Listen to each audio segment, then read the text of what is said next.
All right, hey everybody, thanks for joining us today. So organic gardening class day here at Sunnyside. I'm Trevor Cameron, our general manager. Say hi to Nicole, she's back in the background there. Good morning, everyone. Yeah, thanks for joining us. Again, just a quick reminder, we are located in Western Washington. I know sometimes these online seminars, people join us from all over the country. So contact your local nursery if you have specific questions on your area, but we'll be talking a lot about our local gardens here. Hopefully everybody had a chance to grab the handout. I've got my copy here because it keeps me on task. We've got it on our website. Let us know if you didn't see it. We can certainly email it to you after class. But this will kind of give you a quick little synopsis of some of the things we're going to talk about today. We're going to start, I'm going to share a slideshow and go through some things on soils and fertilizers. Then we're going to talk a little bit about some of the natural / organic gardening products that we have here for use in your home gardens. I will say this, organic is organic. If we kind of start with that, you're going to read about on the slideshow a certification process called the CDFA. The state of California is the most strict for standards on material sourcing for organic. So if you see anything with CDFA, that is at the top of the food chain as far as organic products. OMRI is our national organics brand, and it would be classified again 100% organic. I will say some companies choose not to pay, go through the paperwork process for the certification. So you're going to see some things that do have the labels on them as organic, and a lot of products that are natural, non-chemical, non-synthetic, that are registered for use for organic gardening. So they don't necessarily have the OMRI stamp on them, but it doesn't mean that they're not for use in organic gardening. So I want to make sure that's clear at the start. We'll be talking about some that are listed and some other things that are classified as natural. So we're going to start. I'm going to share my screen here. One second.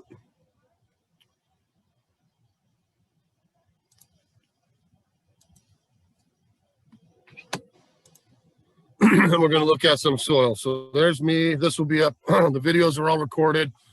Excuse me. We're going to whip through these pictures and discussions pretty quick here, but you can always go back and check. It'll be up on our website later today through YouTube.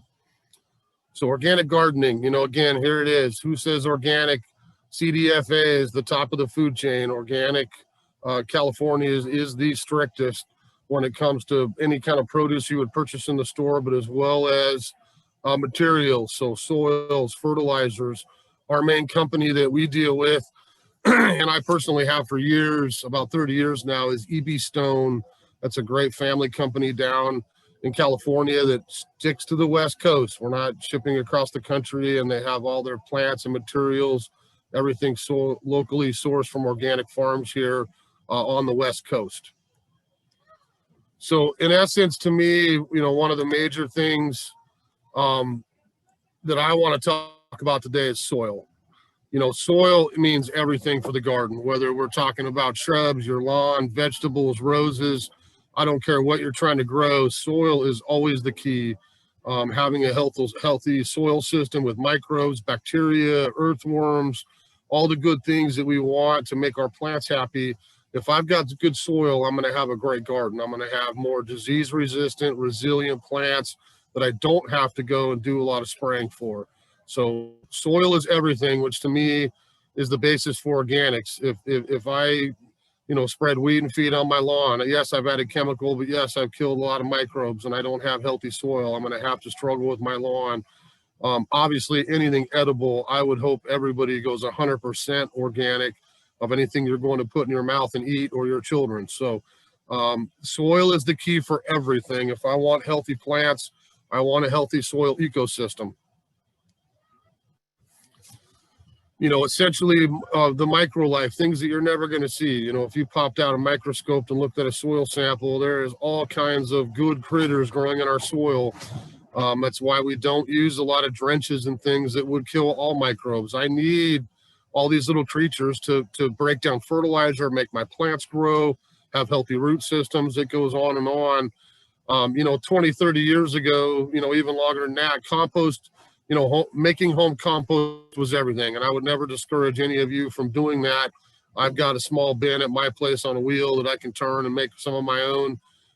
You know, it's not so expensive to go and buy something that's made for you. You know, compost manufactured by a company like EB Stone is unbelievably fabulous. It's pure, there's no weeds.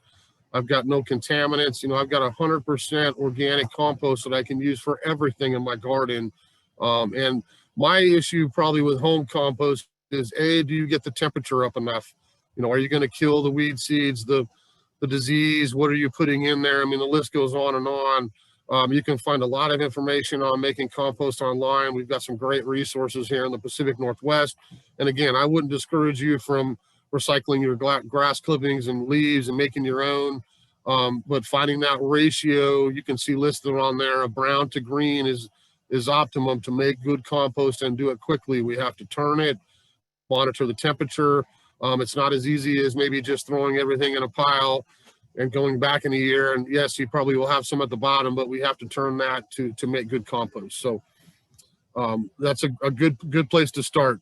Mycorrhizae, you know, to me is the key. And, you know, I kind of chuckle when I saw this become the crave here about 20 years ago with organic gardeners. Mycorrhizae is everything. If you are a sci-fi nut like me and you've ever seen the movie Avatar, you know, think of that old movie there by James Cameron. We've got that entire planet covered and everything's interconnected. And that essentially is what mankind has found out on Earth here the last few decades, is if we go to a forest or any kind of natural environment, all these things are interconnected in the root system.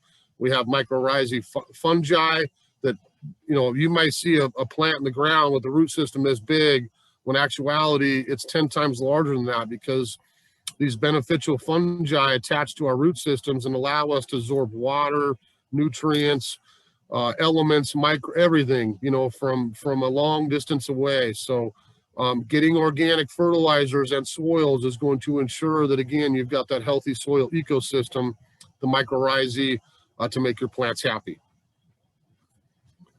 You know, here's a couple things, just a quick list of 3 each of things that I would do and not do to soil.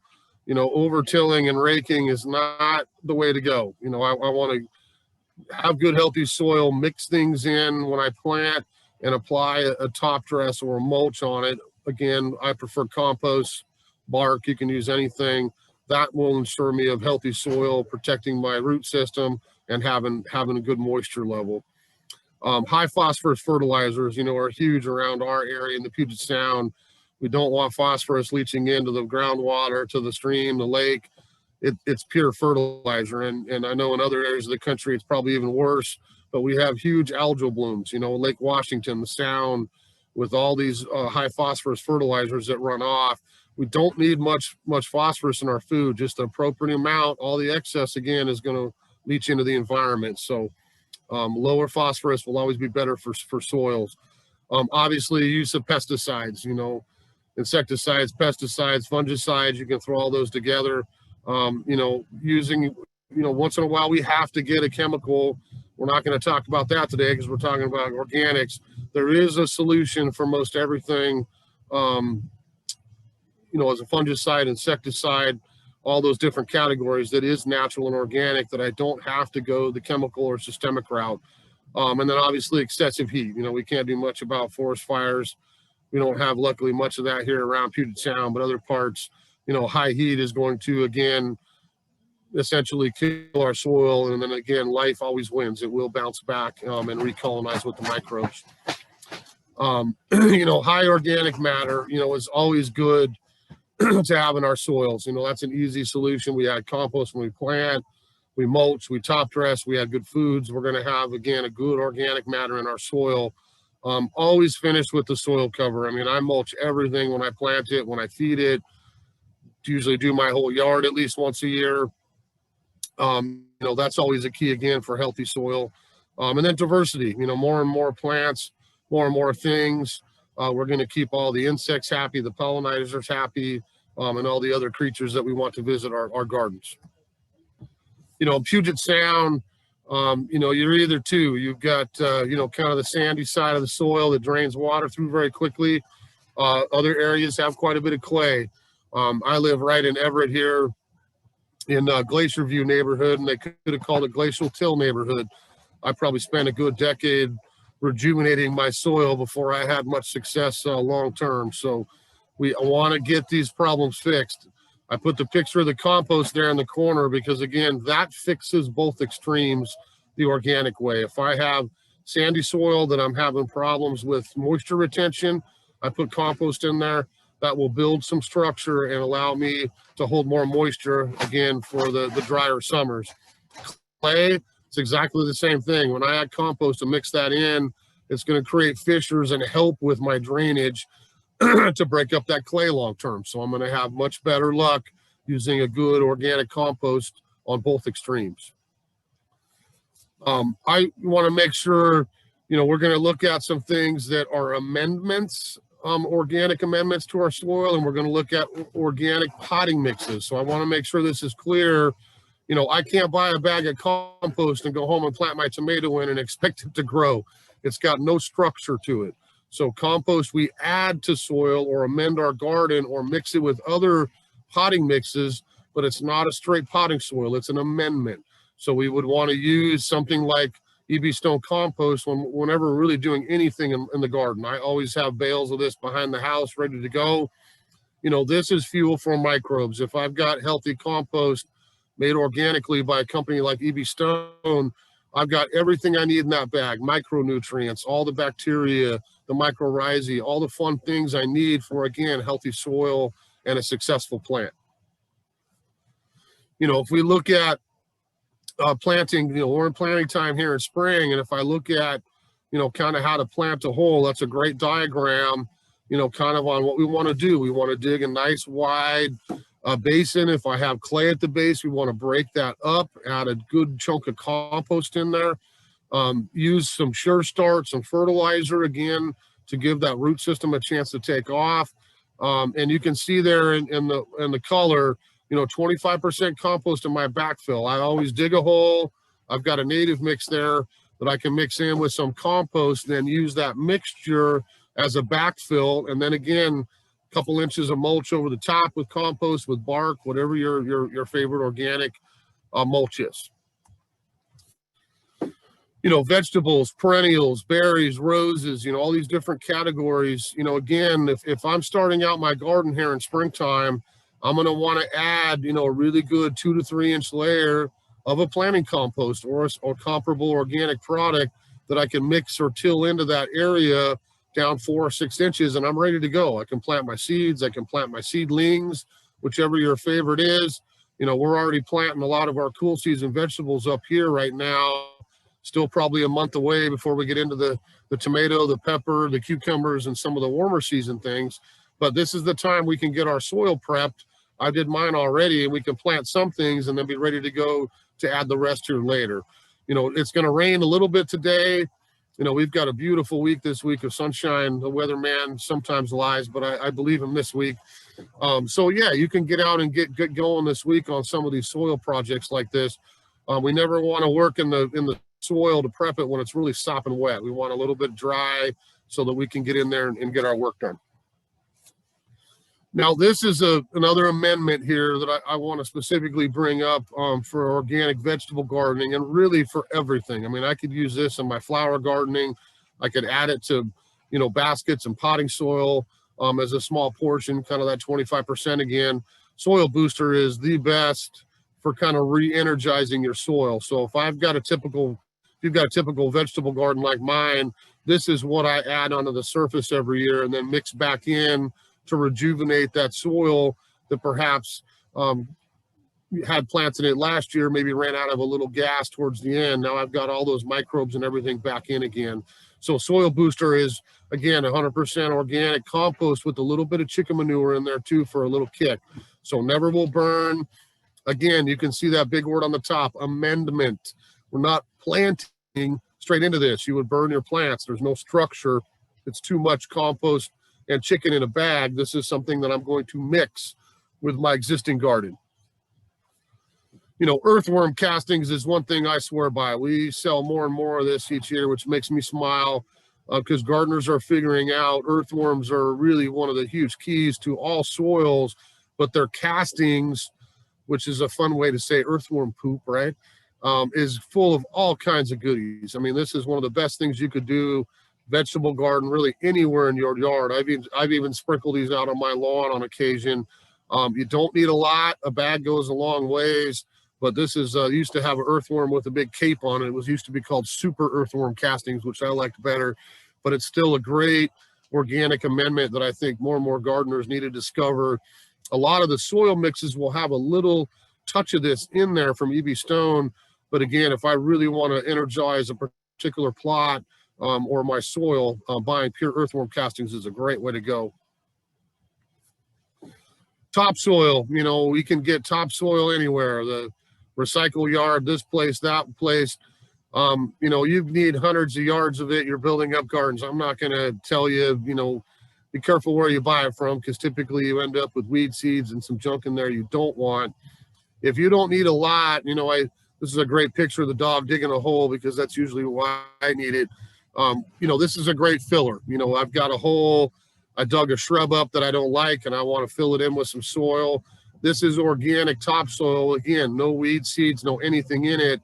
It's not the nutrition because it's not compost or an amendment, but it will fill an area and not settle. So if I need to fill something up that I can pack in there for an even, you know, patch of grass or whatever you're doing, this would be a great way to fill those areas with, again, something 100% organic.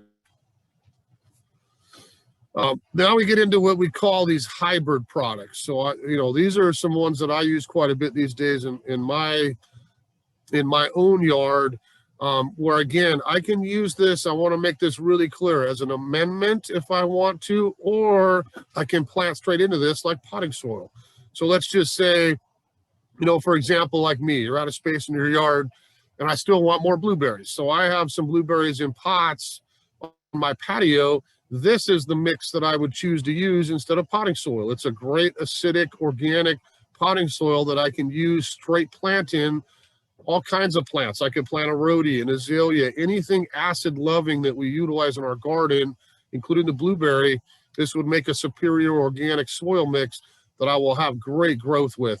When I swapped from potting soil to this in my own yard a few years ago, when this came out, the production was double the next year, night and day, happy plants with the acidity built in, and again, staying 100% organic that way.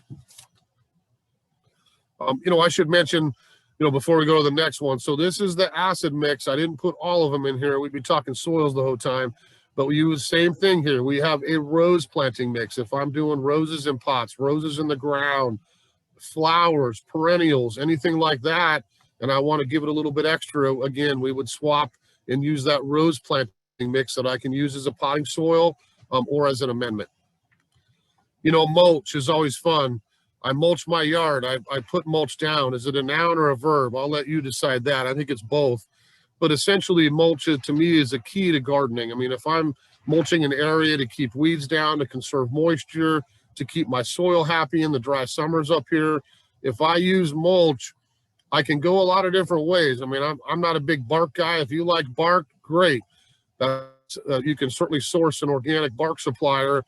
That would be one that, as the wood decomposes, we're going to take a lot of nitrogen out of the soil. So be real careful when you apply a thick layer of bark in particular, or something else woody. I would put fertilizer down right underneath it. When customers ask me here who do organics, I tell them, go buy a bag of organic lawn food, spread that out over your entire bed. Yes, the plants will get some, but then I put mulch over that. I've got the nitrogen there ready to go. As that bark decomposes, I won't turn my plants yellow and be nitrogen starved. So mulch, bark's fine. I usually go compost myself, or what they call black bark.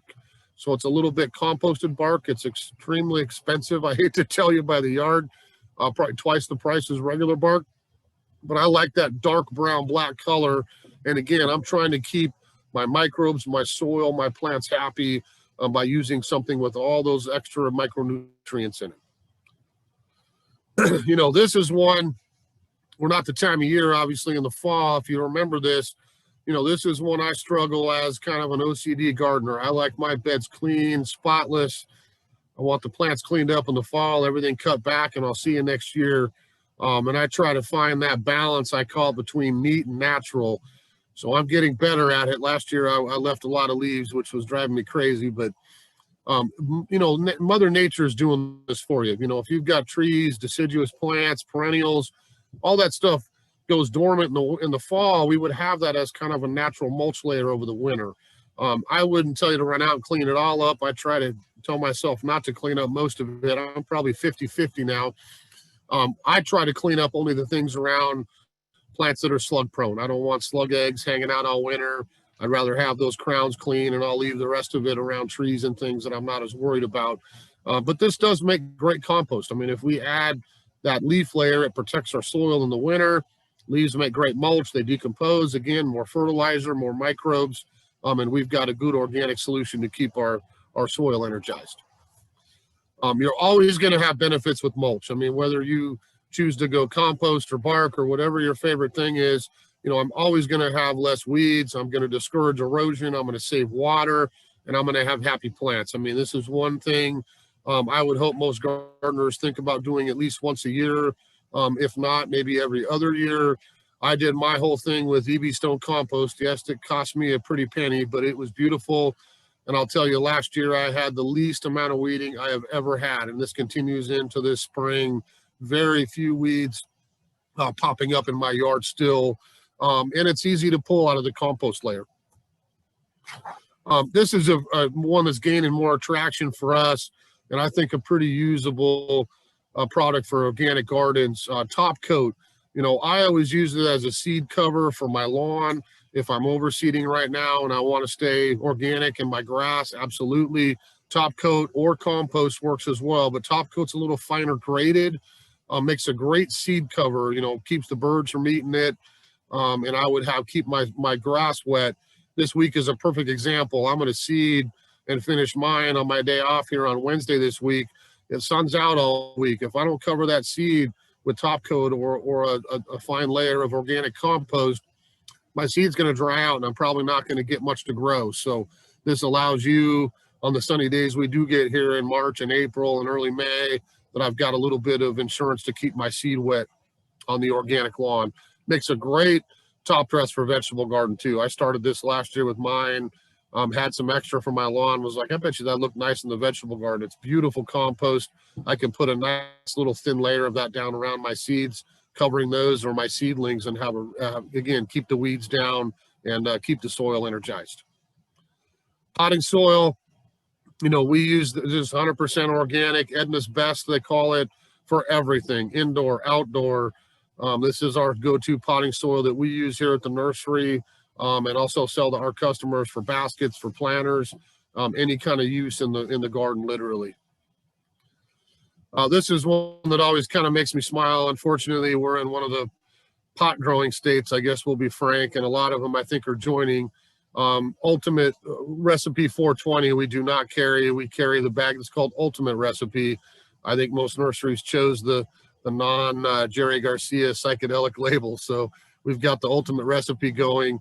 It's the same exact formula between the two. Yes, it was probably formulated down in California for growing that. We'll just leave it at that. But I'm telling you, if you want to grow a tomato in a container, anything in a container, and you want the creme de la creme, this is not cheap potting soil, but this is the top of the food chain. I've got everything organic I could ever want in that little bag. Edna's is great, has everything you need in Edna's, but this is a whole nother level as far as wetting agents and yucca extract, and it just goes on and on. There is all kinds of organic goodies in the Ultimate Recipe. Cactus mix, again, high in pumice, high in grit. This is just for cactus succulents. If you're growing those organically, this would be your go-to mix from EB Stone. I think they've got the best seed starter on the market. Folks are still starting seeds here. The key with this is wet it down. Seed starter is going to come very dry. I would do this the day before you plant your seeds. Get some warm water and pour that into a bucket with some water and let it absorb all that moisture and get wet. Then I can put it in my trays, my pots, and pop my seeds in, and off we go. Raised bed mix is probably our best seller these days. Everybody's doing vegetables. Everybody's doing organic. And this is something, again, I can plant straight into or amend. I would prefer, if you go back some slides, if you're amending your existing in-ground garden, I would prefer you get the soil booster and really energize it. I buy a raised bed for growing potatoes in pots for me, tomatoes in pots, any of the stuff that I want a good vegetable mix that I can grow in. Raised beds got everything you need in there, both bags and bales. Now, as we talk fertilizers just for a minute, you know, macronutrients for plants. You know, if you look at a fertilizer label, I'm sure you guys are all aware, we've got 3 numbers on there. The lawn food there shows 10, 3, 4. 10 is always nitrogen, the percentage of nitrogen. Phosphorus is that second number. Potassium is the last number. Now, if you think of this, you know, why should I buy this food or that food? All organic foods are going to be interchangeable for the most part. None of them is going to hurt anything. I want to start with that. But certain plants need different amounts of these macronutrients, we call them. So if you think of a plant, sorry, the sun's out. I got a nice glare through the greenhouse here. If you think of your plant as NPK, think of N is above the ground. I'm trying to get foliage. I'm trying to build girth. I'm trying to have a happy shrub, a perennial, whatever it is. Nitrogen is going to give me growth. Potassium is more about the root system, okay? The stems, and also helping with, again, fruit, berry production.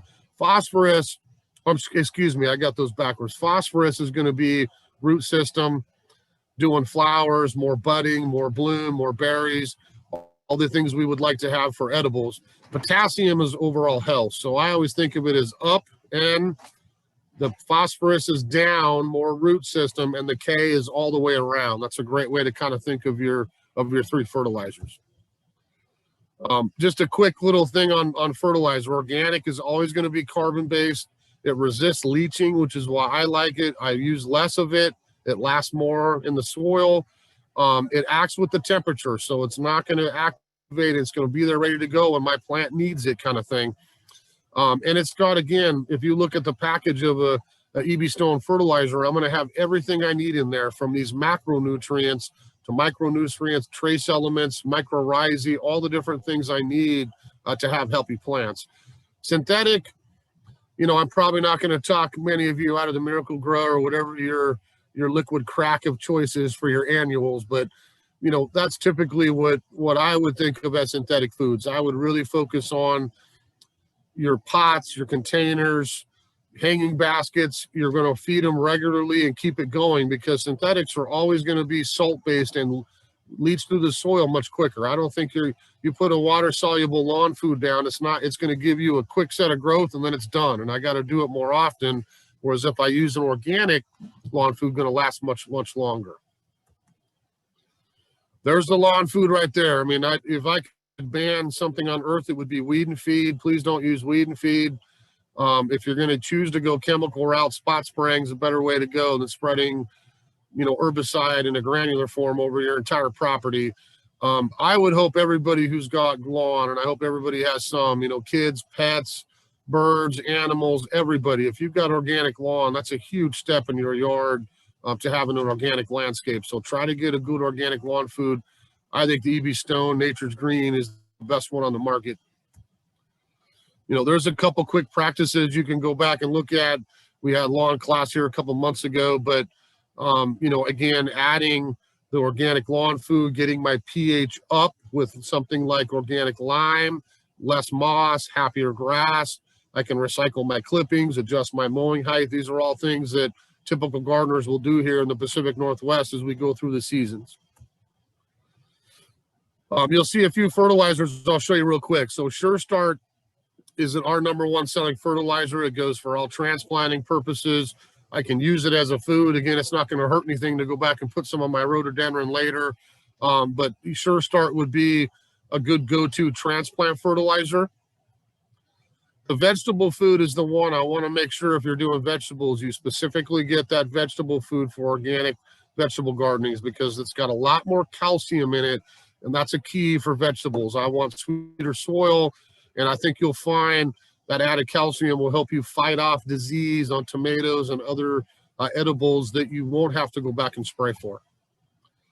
Most of our landscapes around here are acid-loving plants, from rhodea, azalea, camellia, blueberries on the label finally. This could probably go on 90% of most folks' yards up here in our Western Washington climate. So rhodea food is a good landscape fertilizer. And again, flowers, I want to have a little extra bloom. I'm not going to plant a rose because I enjoy the leaves. I want to see some flowers on it. A lot of those plants are heavy feeding. So if we get on a 6-week schedule fertilizing with an organic rose food from E.B. Stone, I'm going to have maximum flower, maximum fragrance, and very healthy plants. The big difference with the rose food is probably the alfalfa and the kelp meal. Alfalfa meal, you'll see here in a second, I think is one of those wondrous organic kind of additives, which there it is. So I think you'll find, I know Cisco up here got a lot of folks on alfalfa meal years ago, including me, probably 20, 30 years ago. But this is a amendment that's in almost all the products from E.B. Stone. If you want to get extra, we sell this as a separate box. This is one that you'll energize your soil. There's all kinds of vitamins, micronutrients, different creatures in that alfalfa meal that's going to make your plants much happier. The best thing you could do for your roses in an organic garden. Fruit berry vine food, again, everybody doing edibles. This is one, except for the blueberry, that would be my go-to on all fruit trees, grapes, kiwis, strawberries, everything I'm going to edible in the ground. The fruit berry vine food would be an excellent way to go. Be careful. The one thing I'd mention, fertilizing fruit trees in particular, if you've got your trees out in a pasture or surrounded by grass, I would always try to get the grass cut away, at least in a 3-4 foot circle. If you don't, it's not the end of the world, but make sure you use twice the dose of fertilizer for lawn covering that. The lawn is going to take a lot of the nutrients before the root system does. Ultra Bloom is one I wish more people would use. This has got no nitrogen, so this is not about growth or foliage or anything like that. It's all about bud, bloom, and fruit production. I use a lot of this when I'm planting my containers mixed in the potting soil. I go back and feed my rhodies, azaleas, anything I want flower on the next season, because this will help me with budding to get maximum flower show. It's a great one to put on fruit. Berries, you could really use this on anything. Don't think of this just as a flower type food, although it works really well with dahlias and a lot of the things I grow. We could use this on a lot of things in our landscape if we want the reward of more production or more flower. And there's some other single ingredient things. I know some gardeners still like to come in and play chemist and dump a little of this with a little of that. You're online and it tells you to mix a 1/4 cup of blood meal with a 1/2 cup of that and add a cup of this. You're more than welcome to do that if you like. But I think if you read the packages on our fertilizers, organic, you'll see all that's done for you. It's kind of ready to go to put in the ground. But we still would have bone meal, alfalfa meal, other kinds of amendments around here as well. Here's a great one kind of on minerals and pH, because lime is a huge thing in Washington. We've got all acid soil. And if I get an organic lime, whether it's box from E.B. Stone or our Espoma lightning lime, this is going to get my pH up and allow me to have happier plants, mainly the lawn, lilacs, and my vegetable garden. The rest of the yard, you probably want to leave as it is and keep it on the acidic side for our plants that we grow. But those 3 areas I try to keep limed in my own landscape. And then again, sometimes people want a liquid food, me included. I like to pour a little organic liquid into my watering can and go get my window boxes and hanging baskets and planters real quick. This is a great product from E.B. Stone. The fish emulsion with kelp is a nice, mild, organic fertilizer I can do every couple weeks as we go through the season to keep my fuchsia basket blooming, my containers looking lush, and have something maybe a little easier that I can mix in water. So I'm going to stop sharing here, and we're going to show you, this class is going to be way too long. I'm going to show you a few products here because we're already at 10:30, but we're going to go through. If you watch that handout, okay, I'm going to try to follow this exactly how I wrote this up and just show you a few kind of options if we're getting into weed control and slug control and some of the other things that we need organic as gardeners. So weed control, if you look at your options there, there's not really a good pre-emergent except for corn gluten. See if I can pull the bag up here. So we carry it in big bags. This is all natural organic. It's listed OMRI. I can use that if I've weeded an area as a pre-emergent. If I put corn gluten down on a landscape bed or anywhere, it's going to break down to food eventually, but it's going to dissolve, make a film, and it's pretty good keeping most weeds from coming up through the soil. I have to weed it first. It's not going to kill any kind of weeds that it touches. It would just be a preventative.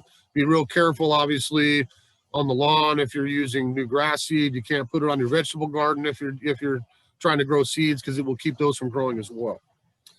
Weed beater FE. I'm going to find my piles here. Weed beater FE. I'm going to show you that in the picture there. So anything you see from Bonide, this is a good company. We get a lot of our pharmacy stuff around. See how that's got a brown shoulder, we call it. That designates natural, so there's no chemical in there. This is a natural iron weed killer. In short, grass can absorb a massive amount of iron, other plants cannot. So I can walk around my lawn and spot spray, dandelion, whatever weeds I have, and kill that weed without hurting my turf, and again, not using chemical. So that weed beater FE would be the go-to for lawn areas. Two options for kind of herbicides. You know, we don't carry any glyphosates or systemic herbicides anymore that we would be non-discriminate killers. So we have two choices: clean up botanical and burnout. So burnout, again, you can see that natural label on there. This is one that I would probably choose to use in the driveway cracks, the gravel, you know, wherever I've got a pathway, anywhere out kind of in the yard that I want to kill grasses and weeds. I can spot spray with that and not, again, be using any kind of chemical or systemic. The botanical cleanup, if you can get the light on here, right, because it's sunny now, is you can see the pictures of the vegetables on there. This is one that I can use in my garden and, again, the driveway, anywhere else you want. But these natural oils and caprylic acid in here are going to burn whatever it touches. So we don't get this on our vegetables. I can't get these on my, you know, peony, my shrubs. I'm going to get some burn. I want to be real careful what I spray it on.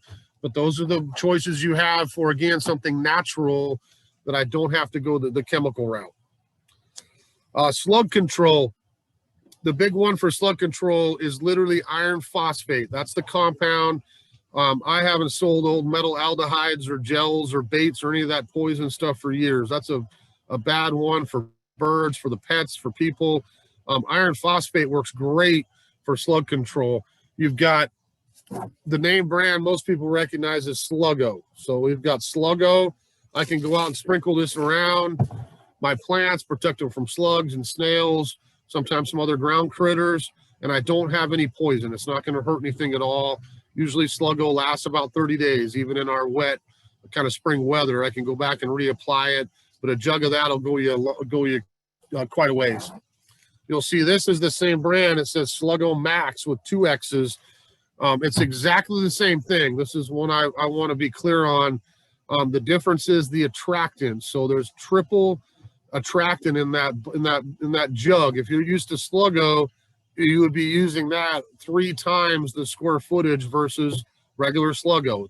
It's a little bit more expensive, but if you're using it right, it's better for your money because it's going to cover quite a bit more area.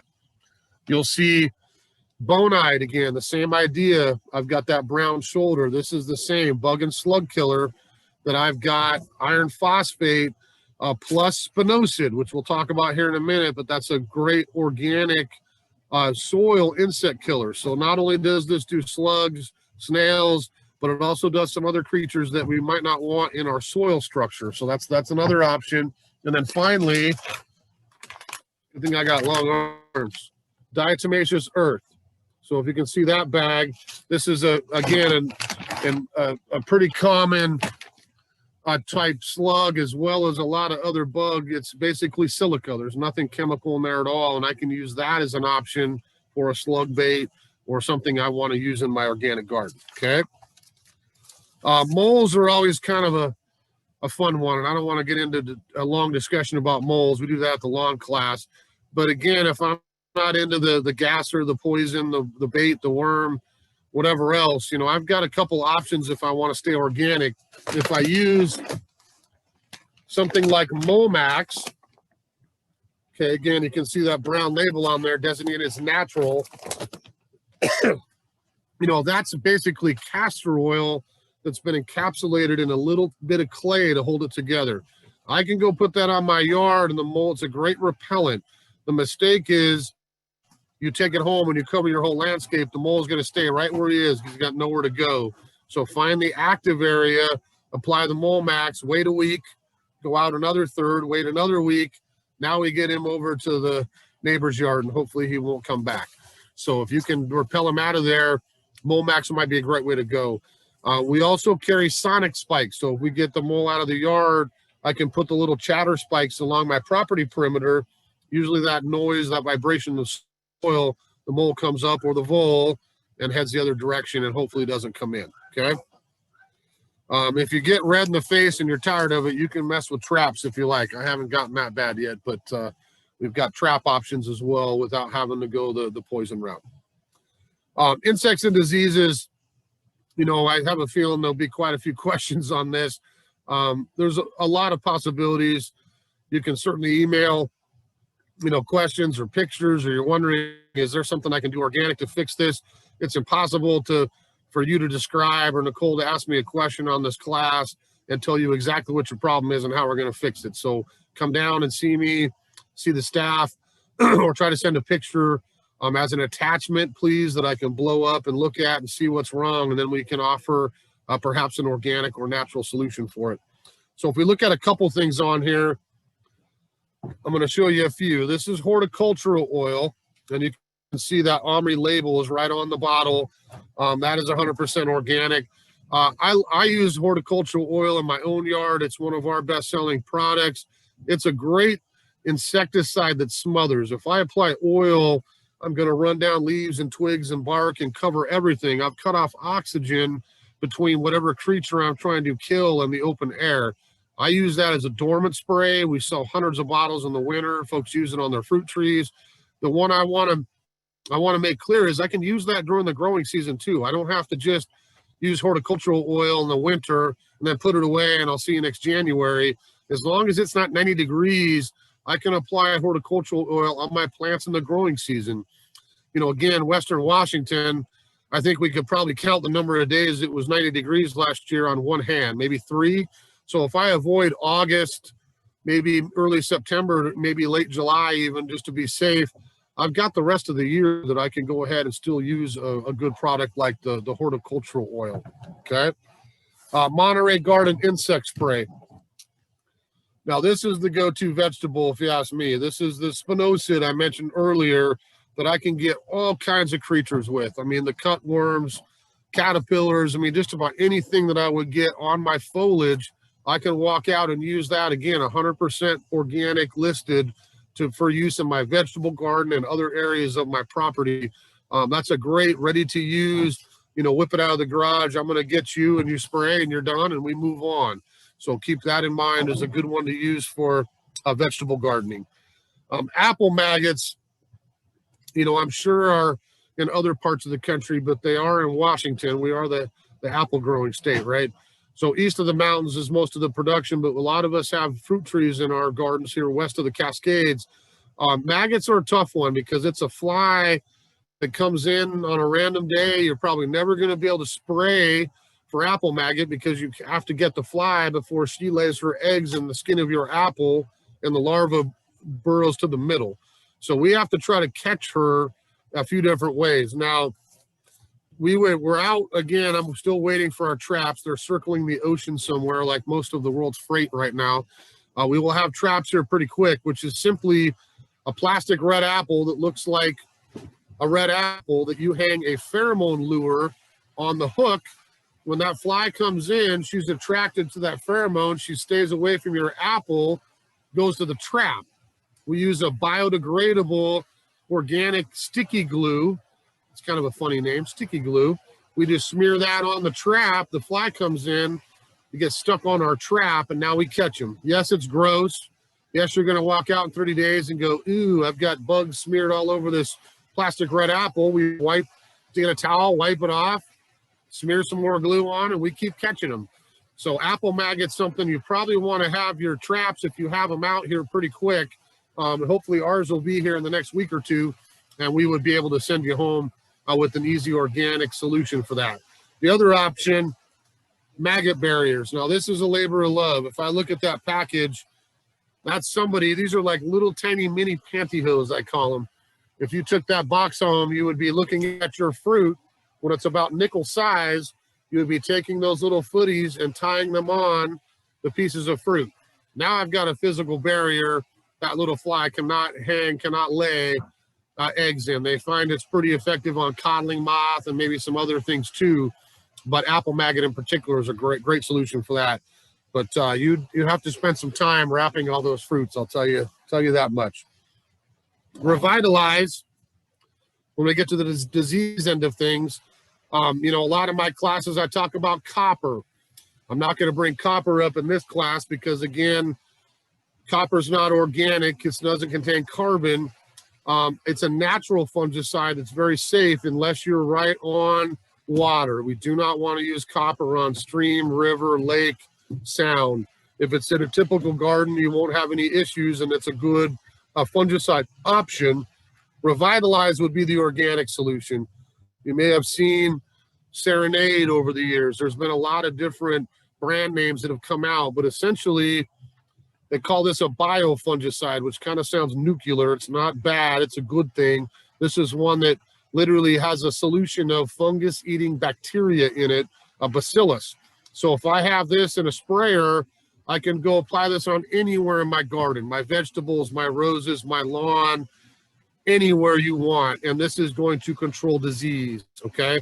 So Revitalize would be that kind of natural organic option if we want to use a good disease control. Root weevils are little pesky creatures that we enjoy quite a bit here in Western Washington. One that you'll probably, again, never be able to spray because they crawl up out of the soil at night, bite the edge of our foliage, and then crawl back in before the sun comes out. So if you've got leaves like rhododendrons, viburnums, big evergreen leaves that you look at the edge and it's got little round bite marks on it, that's almost always root weevil. We have to, years ago, you would have had to go buy a murder, death, kill systemic. I spray the plant, it soaks it into the foliage, the chemical is always in there, the bug comes and eats, and I kill it. You don't have to go the systemic route anymore for root weevil. This is the option. If we're going to go organic, we would get something like Tanglefoot and this funny looking brown tree bark ace bandage. So if I've got a rhododendron and I can take this paper, this is biodegradable, and I can just wrap it around the stems of the base of my plant and smear this Tanglefoot on there, that's a great, like basically like Vaseline. It's a great sticky barrier that as these creatures crawl up will get stuck on that tape. I can cut it back off, throw it, put a new chunk on. But that's a great way if you're struggling with root weevil in particular, that you can keep them from getting in your plant without having to go with any kind of chemical spray. Caterpillars, you know, we always have that kind of cycle of caterpillars. I think most parts of the country do. I don't think we'll have much again this year. Usually it's about 6 or 7 years. But when you do get caterpillars, you know, don't freak out. We don't have to go buy, you know, napalm and systemic and spray. Caterpillar is one of the easiest things to take care of naturally, organically. We would go buy something like BT.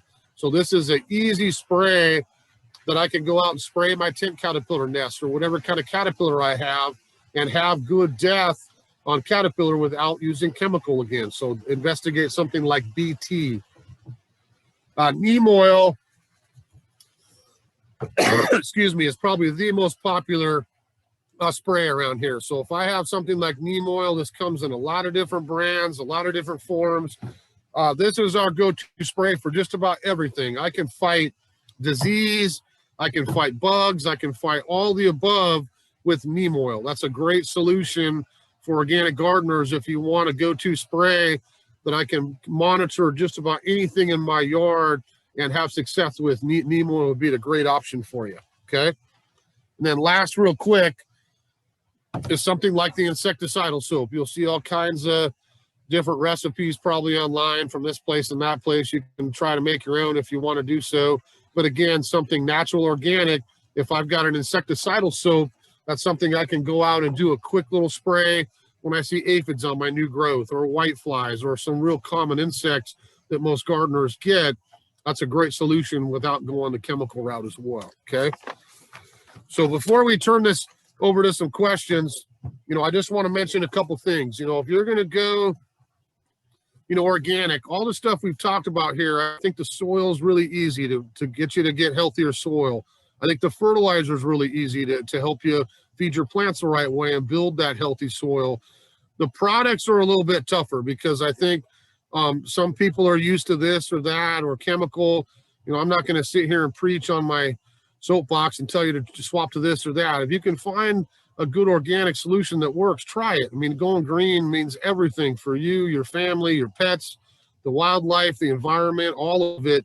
It's a great way to kind of help us all out by trying to go green, especially in turf areas. That's probably the number one area. And then again, anything edible gardening. Use these things more often. I mean, that's what I signed up for years ago as going organic is, yes, I can go the easy route and go buy a bottle of Murder, Death, Kill and use it systemic and probably be done with it and I won't have to spray again. But I get something like neem oil and I spray and I make sure I make a note in my brain or on a calendar. I'm going to go back and spray again in 10, 14 days, maybe a third time.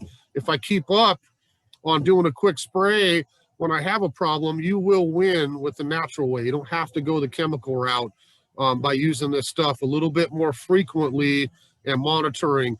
The issue with probably most of the organic insecticides and this and that is, yes, we smother, we kill the adult, but we don't do as much with the eggs or the secondary hatch. So if I can do this on an aphid, 10, 14 days later, I will get the adults, I will get the eggs as they hatch, and I'll take care of my problem with something natural, okay? So before we do some questions, again, with all the classes, we try to run a couple of great specials starting today through next Friday. We would have all EB Stone organic fertilizers on special. That's a great special for you this time of year. Come down, get rose food, rhodie food, fruit food, lawn food, all the stuff we carry. We are 100% EB Stone organics in there. That's a great special. Soils are pretty much always on special here every day. Almost everything we sell is on the buy 4, get 1 free. We'd rather have you take home 5 bags for the price of 4 and have some more soil to use for projects. And we ran the Sluggo because in Western Washington, we got slugs. So Sluggo is kind of an additional special this week. You get those 2.5-pound jugs for $14.99 is a great price. That's $5 off for the larger canister. We got plenty. Come get your slug battle on, and you can hoard a couple in the garage and be ready to go for the whole gardening season. Okay. I'll be back here next weekend. On Saturday, we're going to do an edible landscape class at 10 a.m. So I'll be teaching a class on edible landscape. And then Sunday, we kind of tried a new class this year, simply called Colorful Shrubs. And I'm going to go through and talk a lot about some bloom, some foliage, some sun, some shade. We're going to cover quite a bit of different shrubs, and I'll probably show you some of the newer things out and things I think you'll get a very long season of flowering out of as well, okay? So with that, I'm going to turn it over to Nicole, and we'll see how these questions go here for a while.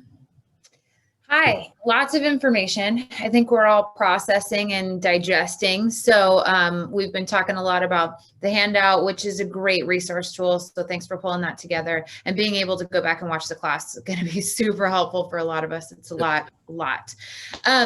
So we've got some questions. One being one of the beginning slides, you talked about compost, and there was that 25-to-1 ratio. Can you talk a little bit more about what exactly that ratio is?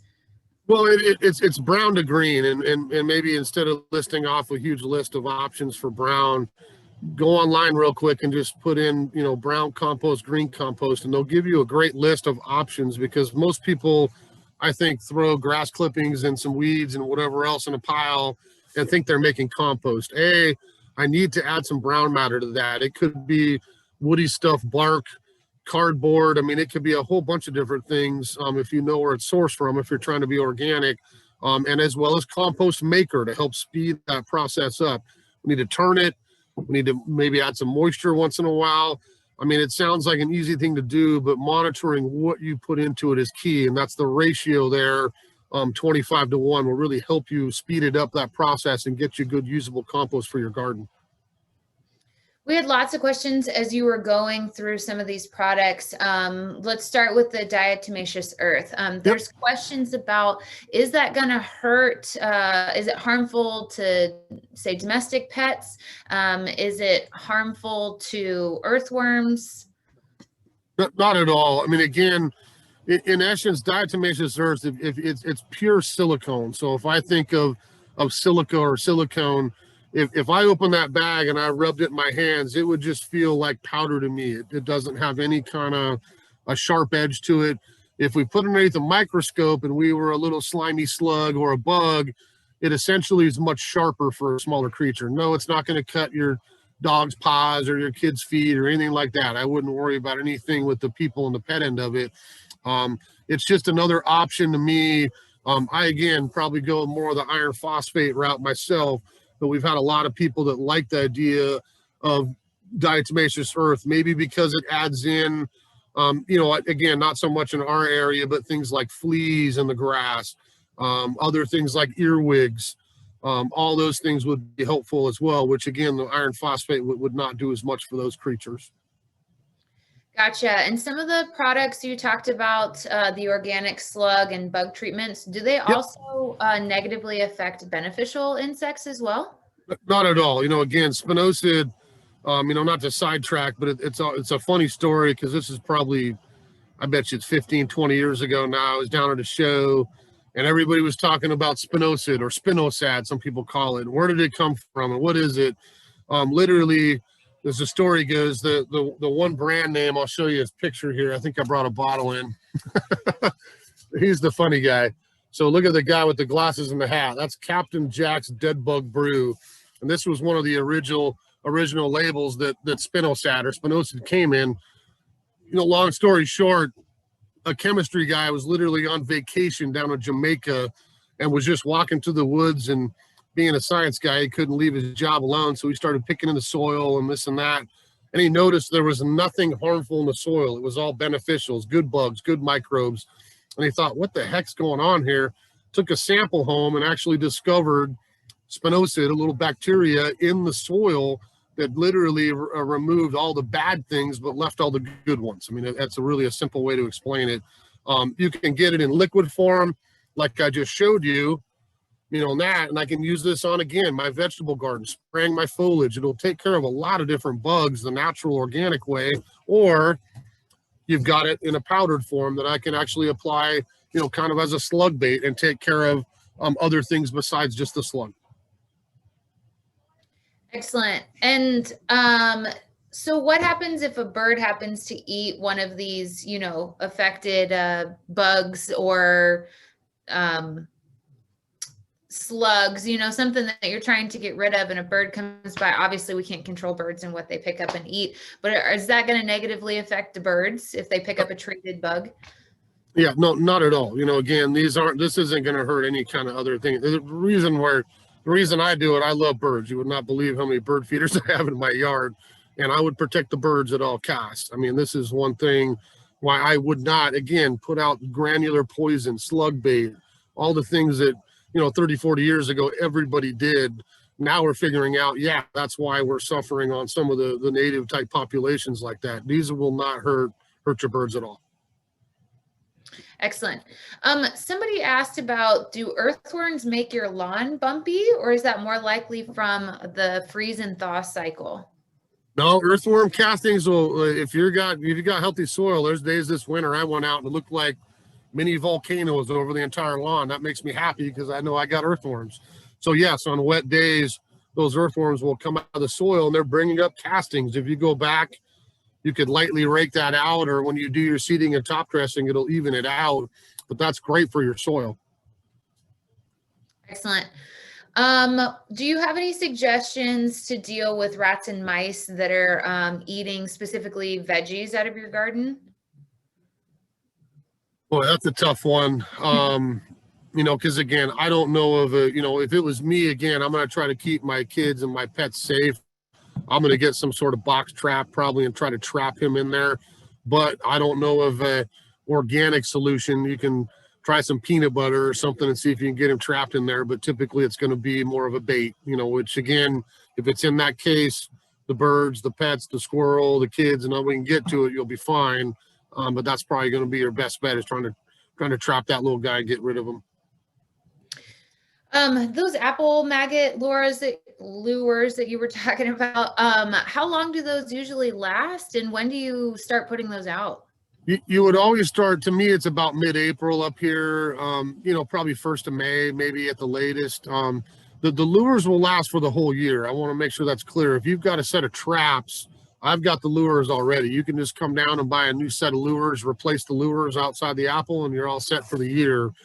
We have to monitor the bug sticking to the outside, and we would just go out, maybe it's every couple of weeks or once a month, and just wipe that all off, throw it in the garbage, and apply some more of the biodegradable sticky glue, and then catch more of them, as we go through the season. But it's just a tough one, because I get a lot of people fight apple maggot up here, and it's one that makes the apple inedible. No one's going to want to bite into an apple and suck down a larva that's hanging out in the middle of it. You've got to catch the fly. That's the reason we try the trap, the pheromone way, because that way we catch the fly, we don't get the damage in the first place. Gotcha. Can you talk about what product you'd recommend to get rid of weeds under trees that have come through the bark? Yep. Again, if I go either, got bottles everywhere here. If I go either botanical cleanup, that would be my first choice, or burnout if I'm careful. As long as I don't get that physically on the bark or the foliage of another plant, it's not going to hurt my soil. So yes, I'm not going to mix a gallon of it and go dump it out underneath my tree. But if I mix it in a little sprayer and I go out and spot spray and I just get it on the grass, the dandelion, whatever it is, you're going to nuke that without hurting your soil or damaging the plants that it's around. Sometimes I'll get a piece of cardboard or a lid or something to set next to a plant so I can spray this one without having the spray volatilize and get on the next plant that I don't want to kill. All right. I know you kind of mentioned this, but can you remind us a safe way to treat apple scab? Well, apple scab, again, part of this is going to be that discussion on organic versus natural. If you want to go 100% organic, my option is going to be using the biofungicide, something like Revitalize. It used to be called Serenade, a bunch of different names. If I keep up on this, on a regular interval through the wet season, every couple weeks, no fungus can grow on my foliage of any kind. That could be apple scab, rose, black spot, whatever it is. If I keep up on that, I will win. If I let my apple get scab, that's not going to fix my problem. So it's a great preventative, or minimize the issue without having to let it take over the whole tree. I didn't bring it in here, but we also carry what we call at the nursery a home orchard spray. It's labeled as citrus, fruit, and nut. You can find it on our shelf. Again, it's got the brown natural section on there.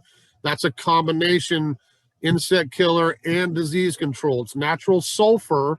So again, they can't call it organic, but it doesn't have any chemical in it, and it has pyrethrin, which also occurs in nature, but you can't call it 100% organic. It's a natural spray, no chemical, non-systemic. It's not going to hurt anything, but it would be one of those two. Gotcha. You talked about neem oil. How often do you use that? Same thing. I use neem oil in a lot of stuff in my yard, including my lawn, to suppress sometimes some lawn diseases as well, because neem oils, again, covers everything: mite, insect, and disease, if I keep up on it. Again, if I let my rose get ridden in black spot and you come in here in mid-June and say, I want to fix it, neem oil will keep it from getting worse, and it'll protect your new growth, but it's not going to make the black spot magically disappear. If I have neem oil and I get on like an every 2-week spray on something that's maybe prone, like a rose. I do a lot of dahlias. I worry about powdery mildew, so I spray those every couple of weeks. I don't let it get started. I've got clean plants for the whole year. In our climate, with the wet spring and the cool nights, if you can monitor this in, mid-March, April, May, once we get a little drier into June, I don't necessarily worry about, as much of the diseases taking over. If I can keep it clean until we get to summer, I'm going to have a pretty happy plant. But the direct answer to your question, I would try to get on a, 10, 14-day schedule to try to keep it away in the first place. Gotcha. Somebody asked about the worm castings. Do you have any risk of them being too powerful or burning what you use them on, or is there any concern? Well, again, if you come down and get worm castings, you're going to grab a bag and say, holy smokes, that's heavy. It's really dense. And B, it's not the cheapest thing in the world. I mean, you're going to spend, a nice cubic foot bag probably cost you 18, I think they're 18, 19 bucks. You're not going to want to take that, dump a whole bag in a tree hole. You're wasting your money. That's something that I want to broadcast out over a large area and use a little bit. I don't think it would ever burn anything because, again, it's not fertilizer, but it's an amendment with all those extra micronutrients and things, the super earthworm castings. So you don't need a lot. Get a bag, and a bag of mine will cover my whole vegetable garden once a spring. I don't need to dump pounds and pounds of it into an individual planting hole. Sprinkle a little bit in will always help, but you don't need much. All right. Somebody asked if you have any tips on soil blocks. Keep weeds from coming up in the first place, I'm guessing, maybe. Perhaps. You could email me after the class and tell me kind of what you mean. But, again, the first thing I showed in this part of the class was that corn gluten. That's what I use when I apply mulch down or plant things and I've weeded an area. That's the only truly organic pre-emergent option I've found. If you're talking about other options, you'll see on that list I made, cardboard, newspaper, burlap. There's a lot of things I could lay on the surface to suppress weeds. I have to allow moisture through. Weed fabric we don't sell, but even that may be an option for some. I'm not a huge fan of the fabric, but others it does work great for. I need moisture exchange. Plastic is the one thing you'll never ever do that in your garden. Please tell me you won't, because if I put plastic down, I've killed everything in my soil. I have no water going in, going out. I've got no microbes, and I'm starting over again from scratch. Oh, he mentioned building soil blocks for seed starting, non-container options. Sean, why don't you send us an email and Trevor can kind of dive into this with you. It sounds like, there's some kind of continuous questions there. So we'll dive into that personally with you there. And somebody's got some questions about manure. We've talked about compost and other options, but what about manure? Do we carry anything you'd recommend specifically for roses and vegetables? She asked about. Yeah, great, two great options, steer manure and chicken manure. I think the steer, maybe not quite as much fertilizer. It's got, again, a lot of the micronutrients. The chicken, be real careful of with a little bit more burn susceptibility. I'm not going to put a whole lot of chicken manure down. Again, I mentioned that soil booster. That's why I like that kind of done for you. It's got 20% chicken, 80% compost. I can spread that out and not worry about burning all my vegetables that way. If you're making your own, make sure it's composted for quite a while. You cannot have hot manure out fresh. I don't care if it's horse, chicken, goat, all that stuff will turn into valuable fertilizer, but we got to make sure it's composted. There's certainly places you can find at farms that probably do it the right way. If you've got a comfortable place you like, Bailey's Farms out in Snohomish is probably the one that I've used a little bit locally to us. But again, the bagged, it's not super expensive to buy a bag of steer. I'll be honest, I'm probably going to acquiesce and get bags of chicken in here next week too. We would have both options. And then I know I've got something clean. Again, 100% compost. I'm not worried about weed seeds and anything else. It's just absolute great soil. What about bunny manure? Somebody asked. They have bunnies. That's fine too. Again, it's all going to add nutrients to the soil and microbes. It's just make sure it's composted properly before you put it in. Or again, then we take a chance of the burn. Somebody just asked when we were talking about all these steer manures, about your thoughts on mushroom mulch. You know, I should probably look back into that. I'm kind of tainted from about 20 years ago. I don't know if you remember in the news, but there was huge issues with contaminants in mushroom, and frankly, horse was the other part of the equation with this. You take a chance, I think, with mushroom compost. There was a big problem with some pretty nasty bacteria that colonized in some of the mushroom compost farms. So I quit carrying it back in my whites days about 20 years ago, and I never have since. Again, if it's something that you've had success with, I don't have a problem with it. Just make sure, again, it's sourced properly from a farm that knows what they're doing. Because if it's not, there is some pathogens you may get in that mushroom compost. Gotcha. We were talking about mulching before, and you mentioned avoid plastic mulching.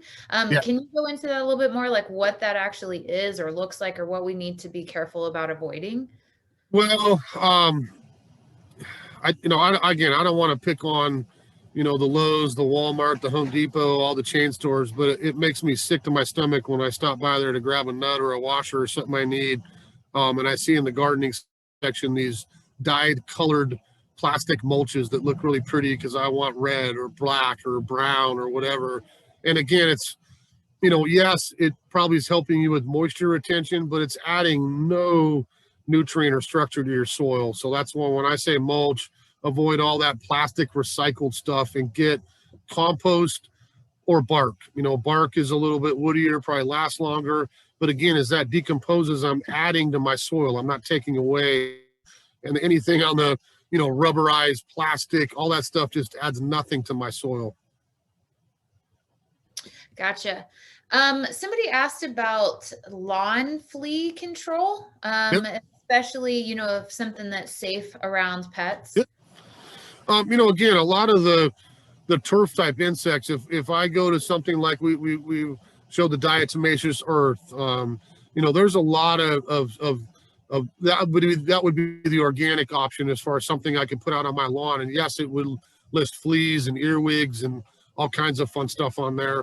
Or frankly, some of the sprays. I mean, if you look at the neem oil, for instance, and I apply that as a liquid oil on my turf area, that would take care of it as well. I'm smothering out that bug, not hurting my grass, but I'm smothering out that bug so the flea can't breathe and it dies, doesn't reproduce, and you will win that way too. Excellent. Somebody asked about, can you use pine needles for mulch? Yep. Yeah, maybe I took that slide off my show, but pine needles are fine too. I mean, again, anything I can add, yes, they're going to last for a while. It might not be my favorite look, doesn't matter. It's your yard. If you like it, they'll decompose and make some soil. Just be real careful, maybe what you put the pines around. A typical yard in Western Washington, I would use it probably all through my landscape, but probably not on my vegetable garden, for instance, because I don't want that extra acidity from the evergreen. I want a sweeter alkaline type soil in those situations. Lilacs, wouldn't put it around my lilac tree because of the same reason.